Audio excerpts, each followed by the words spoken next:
Well, good afternoon, everyone. My name is Angela Ann. I am a USC alum from back in the day. We don't do graduation years anymore, but I am so honored to be here to have this conversation with Dr. Doris Molina-Henry as we talk about the great work at the ATRI.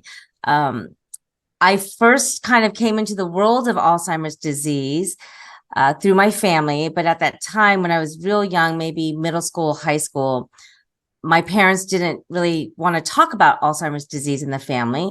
It wasn't talked about in our culture. Certainly, my father didn't want to talk about how his father was losing his memory. But I do remember visiting my grandfather from time to time, and I was always confused.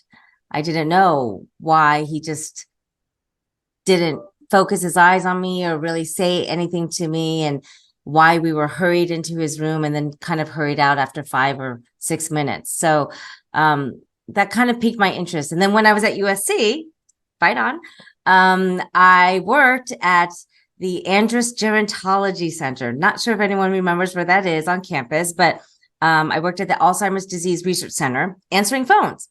I needed a job, but it turned out to be the best job and really life-changing for me at USC, because through that experience, I got to meet a lot of families, a lot of caregivers of patients with Alzheimer's or early dementia. And it really gave me a new perspective of what it means to be a family, but also what it means to be a research university and how important that research is to really becoming a game changer for so many families. So that brings us to our guest today, Dr. Doris Molina-Henry. By the way, for everyone, there is a Q&A button down on your chat. So if you have any questions along the way, please feel free to type it in. We're going to ask questions. We're having just a really candid conversation about the great work that is being done down at the ATRI. So Dr. Doris Molina-Henry, I checked into your bio, quite a long bio. Impressive. Thank you for taking out some time for this. But just so people understand, you have a PhD in neurobiology and anatomy from Wake Forest. You studied the effect of growth hormone on age-related changes. And also you work on strategies that now promote participation for at-risk diverse adults in Alzheimer's research. I want to find out from you first, what prompted you to go into the study of Alzheimer's disease? Yes, and I think thank you for sharing that, Angela. I think what you see reflected in maybe my bio or my CV is really a series of pivots. But when you're trying to find that thing that you're purpose for or you're really intrigued by, you have to kind of go in different directions. And so my journey related to Alzheimer's disease starts really in the lab, in the neurobiology lab. I was always very interested in brain.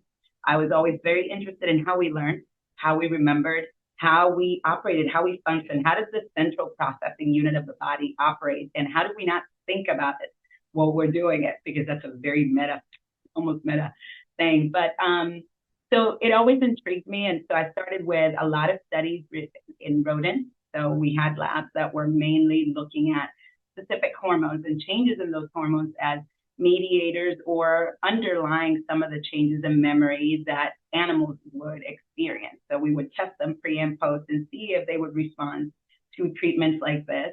And so I was always very much interested in that type of work. And then I had a few other experiences just to learn other methods and other ways of pursuing research. I took on a position. I worked in a physical therapy department for a while, just looking at function and working with students that were more interested in the physical aspects of things, but with a huge emphasis in gerontology, huge emphasis on improving quality of life for individuals as they age. And that brings me back to an ADRC as well. So I'm also, I don't know if you would call it an alum or a previously affiliated member of an Alzheimer's Disease Research Center. And that is where I decided to go more translational. So I moved away from the rodent models and decided that I really wanted to do something more impactful. And the ADRCs offered that opportunity in the way that they were focusing on a pathology. And I was interested in solving problems. I wanted to go into this area of understanding a disease and being able to navigate ways of treating it and making things better. but also with that still underlying interest in how do we learn? How do we keep that learning? How do we continue to learn more? And so that brings me into the world of Alzheimer's disease, which I found intriguing and fascinating, but always took me back to memories of when my mother learned about Alzheimer's, and she never experienced the disease. But she would talk about it. I think as more and more information started to be present in the media, as more and more education related to the disease came to the forefront, we heard our parents and loved ones talk about it. They learned about loved ones that may have had the disease and not communicated it to their kids. And so I think that in some indirect way, just that intrigue, that concern, that worry, and that desire to make it better was always fostered from an early age. And so we come and fast forward, and I do some work at the ADRC, and then find this fantastic place at USC, the Alzheimer's Therapeutic Research Institute, or as you alluded to, ATRI, that was really at the forefront of looking at therapeutics and moving those forward into the pipeline so that individuals would have access to them. And that to me was a game changer. This opportunity became a way to have that impact that I had been looking for in terms of my career, and doing so in people that really desperately needed it. And so we talk about the diversity, and that becomes an important piece because of where we see prevalence of disease in our community and how we want to change this. Let's dive deeper into that diversity angle, because we were just talking before we came on live. The health disparity gap was really exposed because of the pandemic. We saw it, we witnessed it, but certainly not new probably in your world of clinical research. You know, why do you think there is so much underrepresentation when it comes to those clinical trials from the diverse groups? And to underscore what you're saying, the severity of that underrepresentation is really reflected in the numbers. When we look at clinical trials, particularly in Alzheimer's disease, we see that less than 5% of participants are from these groups underrepresented traditionally in clinical trials. And so these groups are typically what we call racial, ethnic, minoritized groups. But there are other groups underrepresented that are also reflective of different demographics of our society. And so why they're underrepresented, there's a myriad of reasons, and they depend on what community you're focusing on. So when we're talking about race and ethnicity, historically, we know that there is a mistrust from some communities on the basis of just the history of their families, their ancestry in the country. When we talk about other groups that are more newer generations in the United States, we see that there are other challenges, and you have natives and non-natives. And so these turn into challenges from the perspective of people having access, having a sense of confidence, a sense of trust in the medical enterprise, and even familiarity with what a clinical trial does. I think we're still running into spaces and communities that are not quite clear on how this will benefit them. How does this benefit their community? And why is it even important? And so I think it's an important message that we need to ensure that we're getting out to move into a place where we're having inclusive trials, and trials that have the representation of the demographic population represented. It sounds like you're talking a lot about trust, right? I mean, you want a population to trust the research, trust the studies, and there's a whole historical side to that we won't even get into. But I think my question to you is then, how do you, as a researcher at the Keck School, how do you recruit and retain then these populations that you so desperately need to better understand the study of Alzheimer's? Yes, and that's an excellent question. We look to address the barriers. And so our approach has always been, now that we understand what are some of the barriers, one being trust, another one being access, another one being knowledge about clinical trials, which really kind of these overlap, right? Because in a way, your trust is really tied to what you know and what you understand and the buy-in that you have. And so a lot of our work is really multi-pronged. So we're looking at ways of increasing who hears, how they hear, and how we communicate our trials. Where are the challenges of mistrust, and really honing in on, is the mistrust feeling that you're going to be in an unsafe place, that your rights are not going to be protected, that you don't have choices or options, which are all miscommunication or maybe historical understanding of how things have worked, where now things have changed many years forward. And we think back and think of all the things that have been instituted since. We have institutional review boards that are always looking in the interest of the participant and ensuring that our participants are consented. And that is something that I bring forward all the time, because we still have communities that are not certain that their rights are protected and that they feel safe even approaching someone at a clinical trial site. So those are some of the approaches that we take. And we have found a lot of success in continuing that conversation, making sure that there's transparency and that there's accessibility to the information that we have available. Dr. Molina-Henry, can you talk a little bit about maybe the impact of being able to study more diverse groups and how that really impacts the research of Alzheimer's as a whole when it comes to looking at treatments, across the board, and then also with the specific diverse groups? It's hugely impactful. And we have to think about Alzheimer's disease and other dementias as just, we think of dementia as this umbrella term for all of these potential pathways by which your memory, your ability to think, your ability to function may be impacted as you get older. And so when we think about dementia from that perspective, we realize that not two brains won't be the same, and potentially people may display different pathologies, and so that there is a diversity even at the level of disease. So when we engage with diverse populations, we're also engaging with a level of diversity of the disease to give us a really clear understanding of that diversity and how we can tackle it. We really need to be able to explore targets on the basis of what's presenting in different populations. And this is especially important in populations that are severely affected by the disease. We already know, and I think in part we learned this, as you mentioned, from COVID and also from learnings in our studies, that the risk of developing Alzheimer's disease or related dementia is higher in individuals that self-identify as Black or African American, or self-identify as Hispanic or Latino.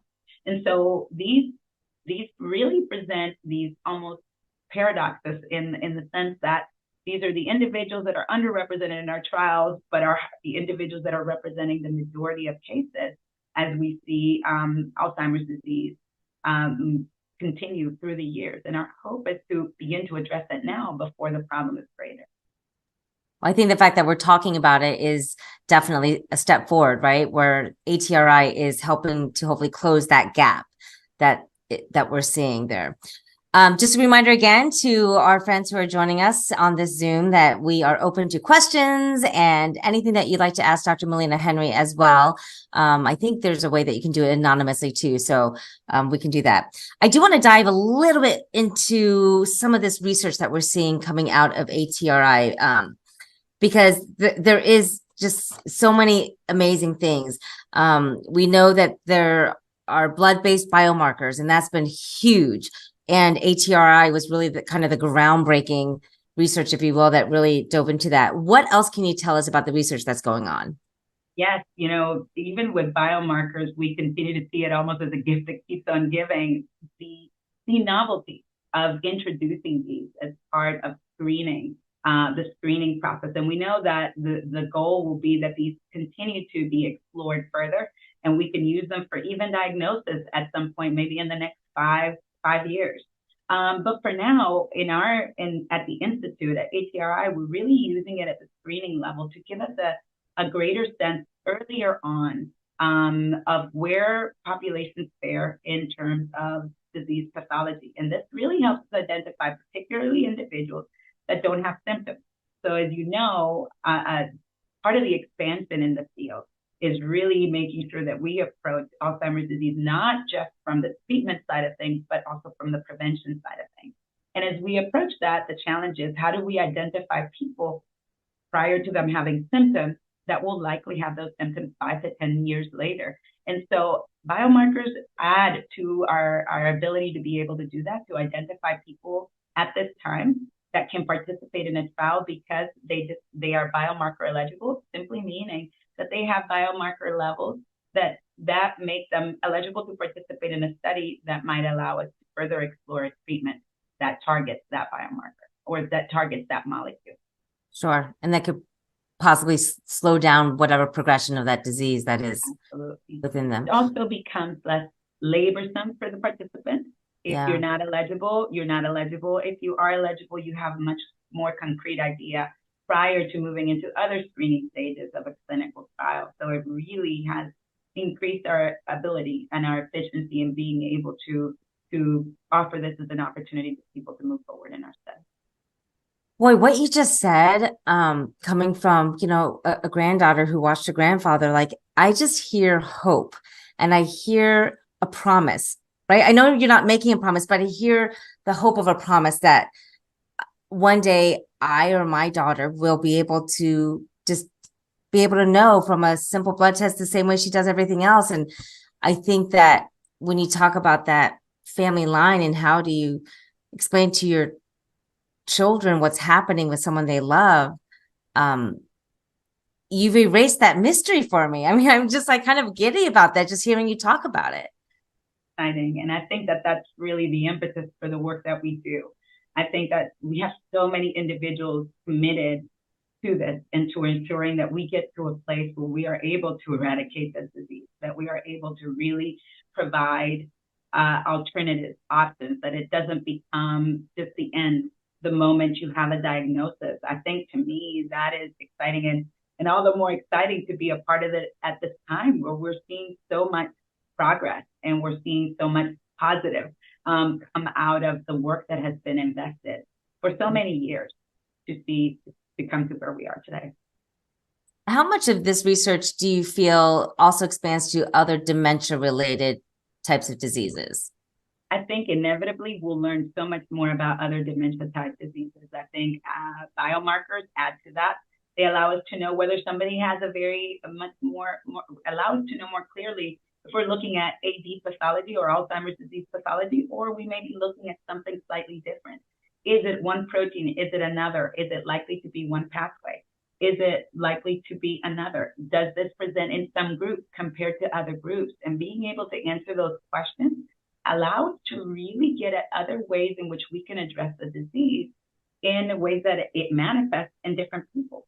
And so I think that what we're seeing is this great opportunity to learn more through this particular mechanism that not only allows us to evaluate treatment for future approval, but also understanding the science of the disease so that we can target it better.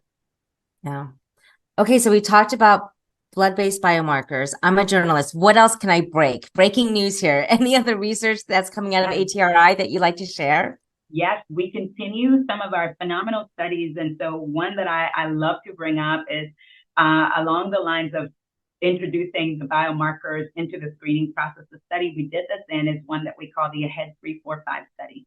And the AHEAD 345 study takes us even earlier in the disease trajectory. And it really seeks to identify individuals that are much earlier on based on biomarker determination so that we can test whether this particular investigational treatment can help prevent the onset of symptoms and delay the onset of symptoms in these individuals by really clearing the markers of the disease in those who are eligible. Now, what's really fascinating and has become much more encouraging is that the treatment that we are exploring in this study in a earlier population, asymptomatic, so disease-free, there's no signs of the disease other than the biomarker signs that have been evaluated.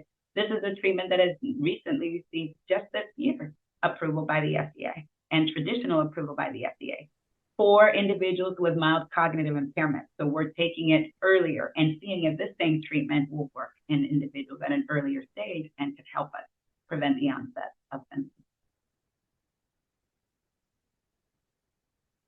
Oh, you're muted. I muted myself. That's the first fail of Zoom, right? Sorry, guys. We do have a few questions out there for you, Dr. Molina-Henry. So I'm going to start with this one.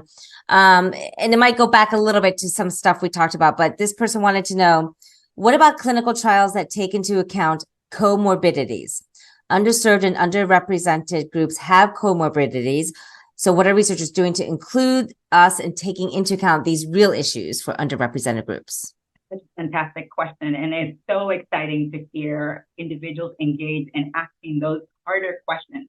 And that has been a challenge to grapple with because in part, these strict, what we call strict eligibility criteria and screening criteria are in place for the purposes of ensuring the safety of our participants as we explore this treatment, as we investigate this treatment. Now, this is big conversation in the field, and we are definitely looking at exploring ways in which individuals can be included despite their comorbidities. We are also looking at this not just from the clinical trial angle, but there are studies that we collaborate with, and some are studies that we house that are more longitudinal in nature. Our goal is to maybe not intervene until we have a clear understanding about maybe a treatment can impact or interact with an existing comorbidity. And so we are treading lightly, but we are really moving with that in mind and really taking this into consideration as we want to make sure that what is available is accessible to everybody who actually needs it. And individuals with comorbidities are clearly one of our higher at-risk groups. So that's a very, very important question. And that might lead nicely into this next question from one of our attendees. How are you incorporating non-scientists in advisory partnerships with researchers to build that long-term trust with the underrepresented groups? Absolutely. I am a huge proponent that a lot of the work that we do, we need to do through our partners for the many reasons that we discussed earlier, being barriers to participation. When we're dealing with trust, when we're dealing with maybe not as much knowledge or understanding or comfort in discussions related to clinical trials, we understand that working through our community partners that already have that existing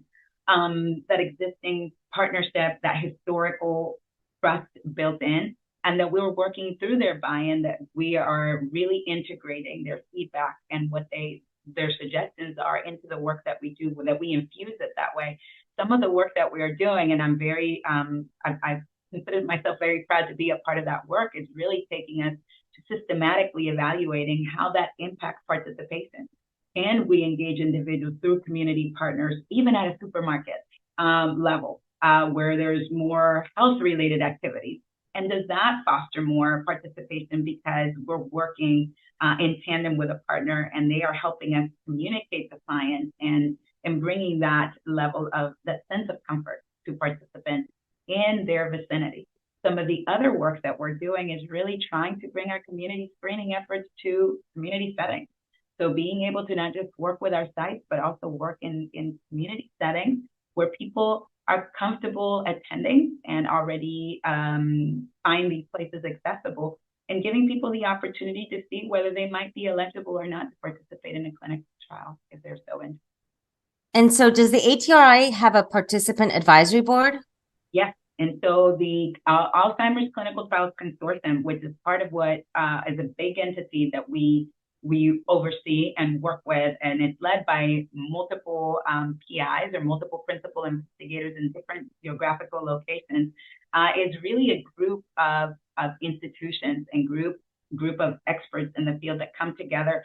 And within that, we house an external advisory board of participants. And really their feedback infuses a lot of the work that we do and really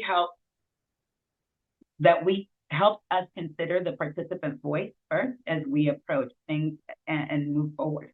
So as we approach strategies and we approach our recruitment efforts, being able to hear that participant voice, and we continue to expand. We continue to look for other ways in which we bring more local advisory boards as well.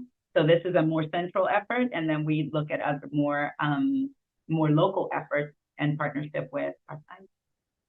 I'm going to assume that, and that's called the ACTC, right? The Alzheimer's Clinical Trials Consortium. Okay. So for those who are on the Zoom are wondering what that was, it's ACTC. Somebody asked, and I was also curious, does this then allow the ATRI to better collaborate with perhaps maybe somebody else that might be recruiting and retaining underserved populations maybe better, so you can share those best practices together? Correct. Yeah. Absolutely. And that's part of the work that we're doing, that we're trying to identify the best practices, but also recognizing that there's so much diversity and that we may need to tailor things to different communities so that we can engage them. Yeah. Okay, so that's the Alzheimer's Clinical Trials Consortium. I know people are asking, who are they? I think there's a website that kind of lists everyone that's part of that consortium. I do want to go to this other question. I love this. All these Zoomers are doing my I job love for me. They great have question. great questions for you. Dr. Molina-Henry, here's a question that on the flip side, you talk about the great work that all this research is doing. How are we holding the people behind these clinical trials accountable if they don't reach the goals that they need to recruit or to retain? Do these researchers lose funding? I would hate to think that funding is a motivational factor behind this, but what is being done to hold people accountable? I think one of the things that I've seen in my experience here that's been very exciting is the level of commitment across so many locations from so many investigators. And so the accountability is there, but I think there's an intrinsic accountability because I believe we work with a phenomenal group of people that really is interested in collaborating with our communities. From the accountability standpoint, I think we also work very closely with our clinical sites to identify barriers, to identify problems, but rather than the stick, we prefer the carrot and finding ways of providing resources that actually help navigate the barriers. I think it's less us holding accountability, but also recognizing that the work of reaching groups that have not been represented in our studies requires a lot of resourcing, require the right people, require the right and representative and congruent staff. And so across the board, we are working on ensuring that those things are accessible, available, and are resources that are present at our site, so that we're all working together to ensure that the needs are being met, so that they can do the work of integrating participants and integrating communities, their vicinities into our study. But there is a sort of checks and balance system, if you will, Absolutely. of meeting those benchmarks during the time of the clinical trial. Absolutely. And those are there, and we are consistently monitoring. We follow even people as they come through our website, not knowing who they are, but just making sure that they are being taken care of, that they are being referred, that they are being followed, and that they are provided the opportunities that they are looking for in our studies when feasible. That's great. I do want to get to one question because I know we're about halfway through here. There's a phrase that I see a lot in the research papers surrounding Alzheimer's and some other studies with other diseases, where they're asking the scientists to work disruptively to find cures or treatments. What does that mean in your world, to work disruptively? I love that phrase. It makes me smile. And I think it really I would like to think of myself working disruptively, but I think it really is getting to this place where you are really fighting the status quo. But I honestly think that at the cusp of every innovation, at every milestone, scientifically has been a disruptor. Has been someone who has wanted to think about the science, the landscape differently. And by virtue of thinking differently, by virtue of approaching it differently, they've found something amazing, and it has led the field in a different way. And I feel like I do work around disruptors, and that is why we're making the progress and we're innovating as we are. But I think that as we have up and coming investigators is critical. It's the only way for us to come out of lows, and it's the way for us to reach that next stage of innovation, development, and really addressing the needs of our society, of our environment, and of our community. So your new title will be Chief Disruptor. I will take it. I will actually get that on my desk as my title, and maybe have my door labeled with it too. Right. But I think there's so much truth to that, right? If you follow the status quo, then you're just going like this. Absolutely. And you don't see progress and you don't see change. And I think what we've seen and we see happen, and where we see that dramatic change in the course of science is really disruption. And it's really been someone who's been obstinate in pushing through something that they've been told is a dead end. And they come to the other side and realize actually it wasn't. It was just a very hard door to open. And so I think sometimes it's not about the door doesn't open, but there may be something great on the other side.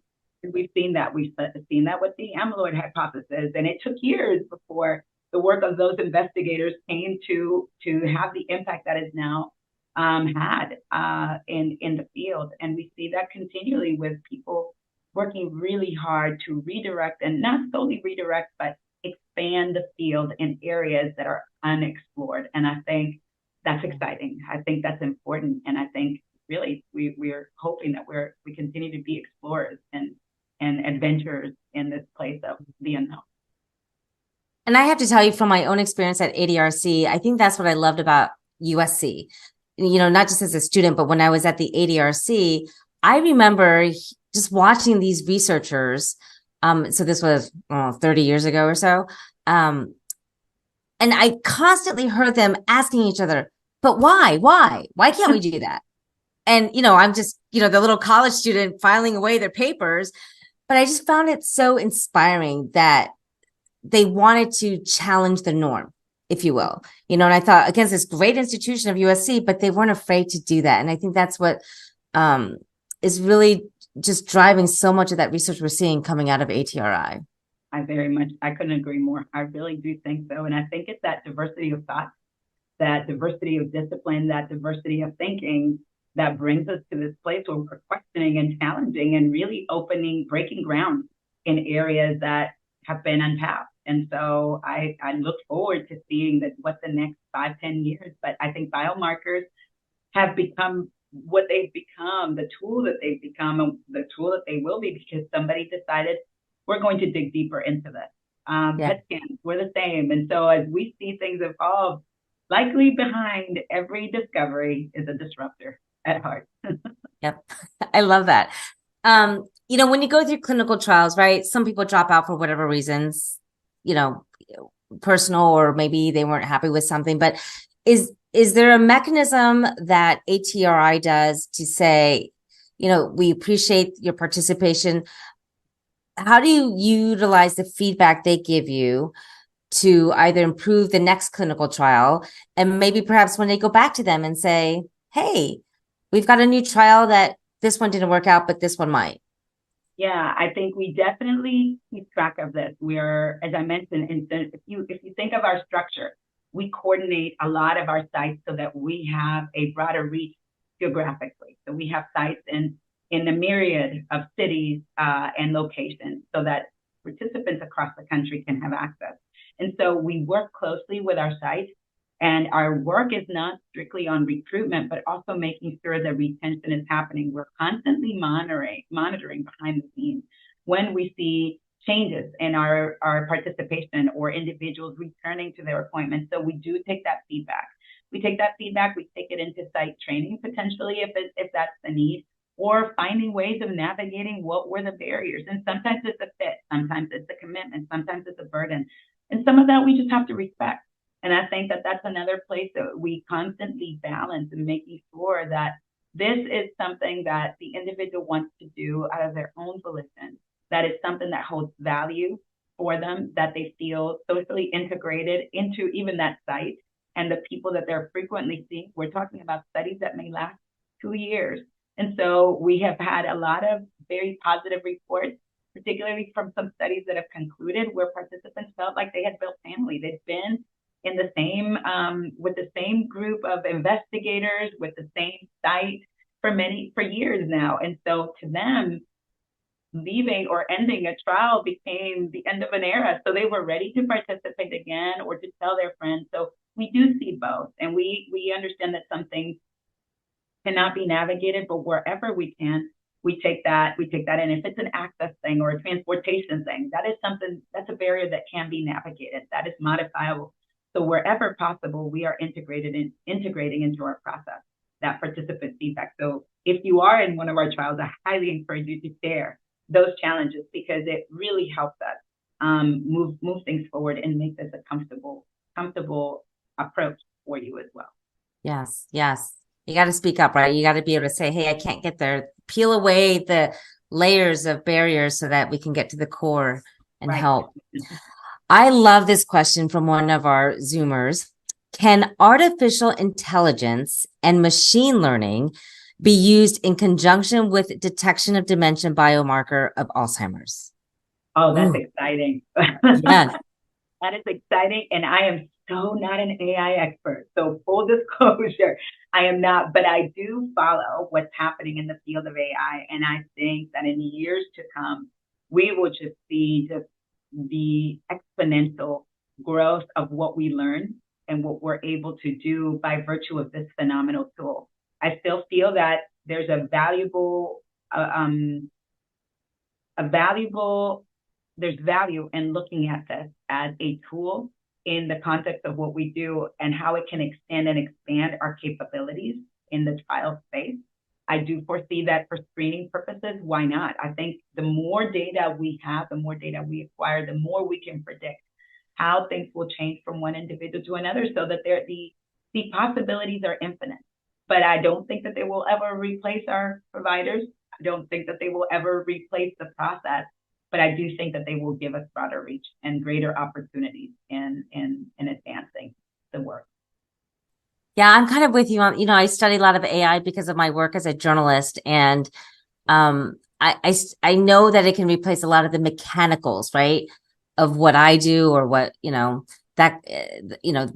number stuff, right? That I can't figure out. And maybe that's what AI and machine learning can do. And I know there's technology that's teaching these machines to feel, but like you said, it doesn't change what the providers see when they're working with people in those trials. And that's such a human touch.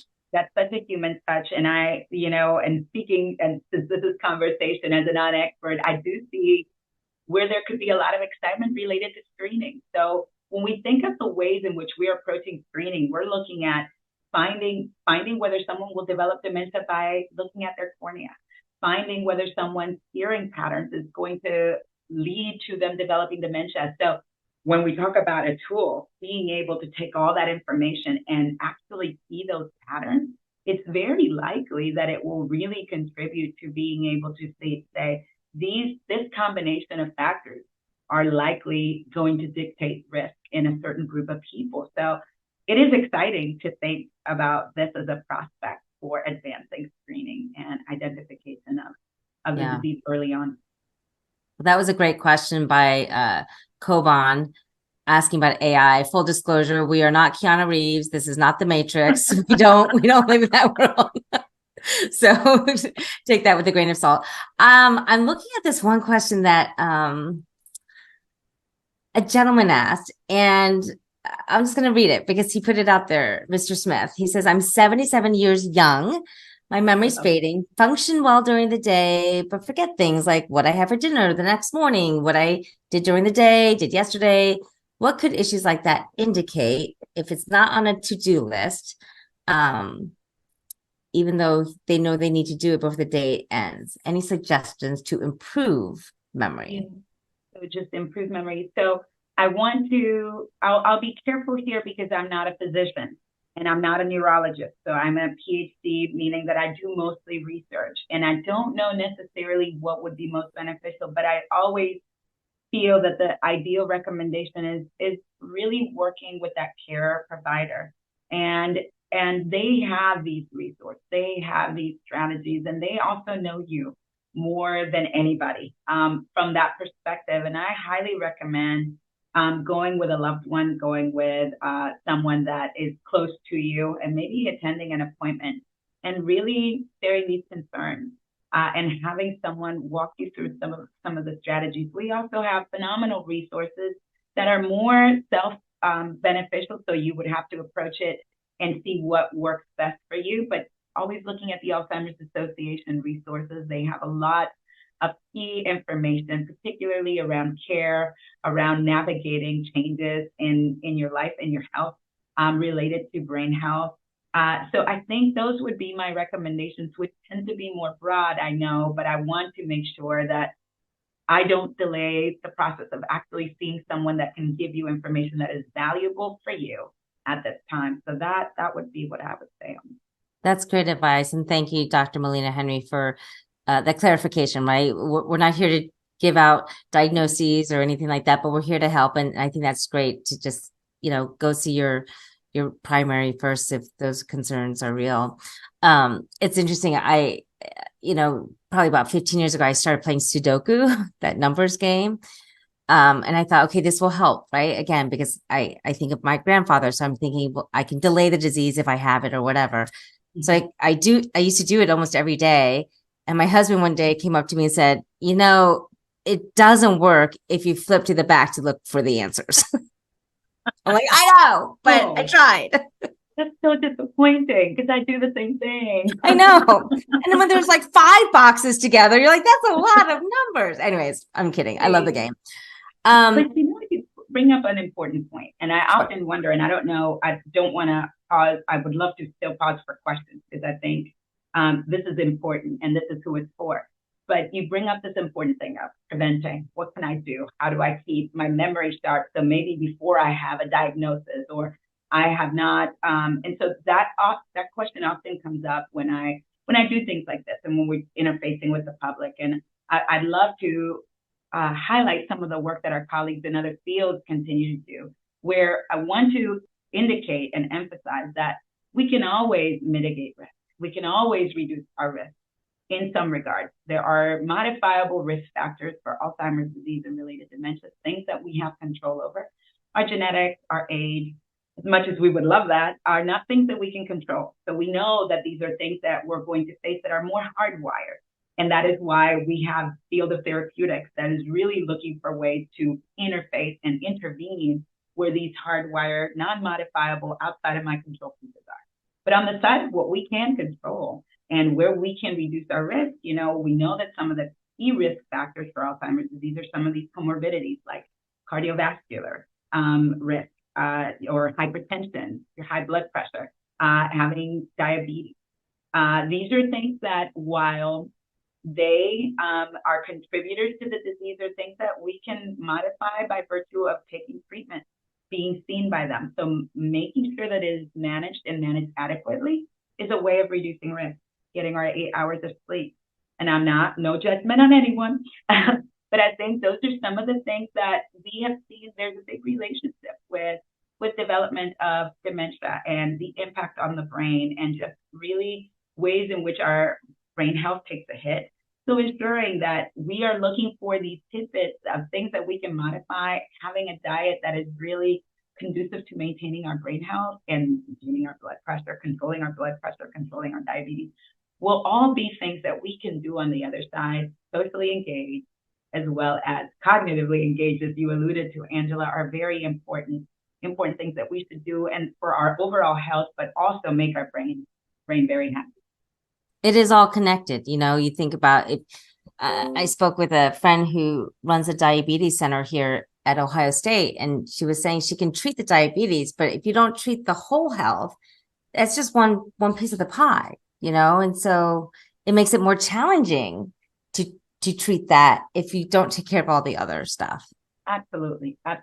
And we know more and more now that really a lot of these factors are going to be contributors to accelerating or aggravating what is already an insult on our brain. So anything that we can do on that side is beneficial. So our Zoomer Anna wants to know what kind of data would be most helpful to advance the research on Alzheimer's and related dementia. You have a lot of data, but what would be the most helpful to really get us across that line?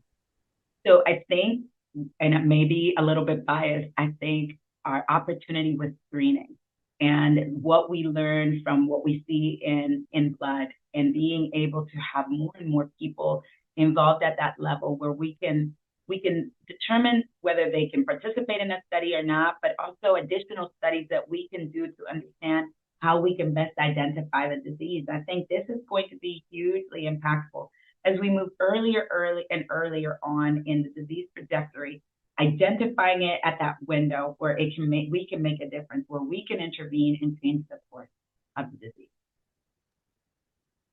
I know we have a few minutes left to Dr. Molina-Henry. I'd love to know like a final word from you in terms of what's the best way to recruit various voices for your trials, for these advisory groups? I think word of mouth. I think when we talk, when we have these conversations in the media, it is my hope that you are able to ask the questions that you need for yourself for some level of comfort, and that you can have those conversations with your family members, with your peers, with your grandchildren, with your kids.